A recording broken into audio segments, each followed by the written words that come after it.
অনেক দিন আগের কথা। তুরস্কের একটি গ্রাম, নাম পাতারা। এই গ্রামে জন্মগ্রহণ করেন একটি অসাধারণ বালক, নাম তার নিকোলাস।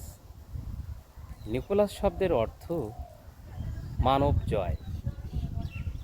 এই গ্রামে নিকোলাস ছিল সবচেয়ে ধনী পরিবারের একটি সন্তান, অর্থাৎ মা বাবা অনেক ধনী ছিল।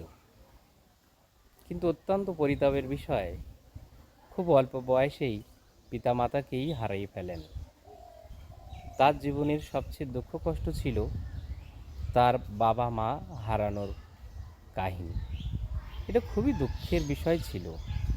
তাই তিনি ঐশ্বর্য প্রতিপত্তি দিকে তিনি একটু নজর দিতেন না, যে কারণে তিনি গরিবের সন্ধান করে গেছেন। গরিব সন্ধান করে তিনি মানুষের সেবা করেছেন, দান করেছেন।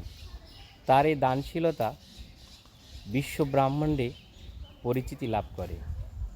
বহির্বিশ্বেই তার এই সম্মান খ্যাতি সকলেই প্রবাদ পুরুষ হিসাবে এবং প্রবাদ হিসেবে ব্যবহার করে গেছেন। বিশেষ করে তিনি শিশুদের অগাধ ভালোবাসতেন, যে কারণে সকলেই এই নামটি রাখতে চাইতেন নিকোলাস। 6ই ডিসেম্বর নিকোলাস মৃত্যুবরণ করেন।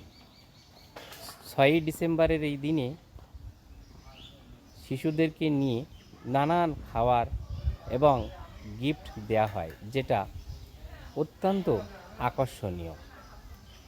এবং এই দিনটি সারা বিশ্বেই নিকোলাস ডে হিসাবে পালন করা হয়। Thank you.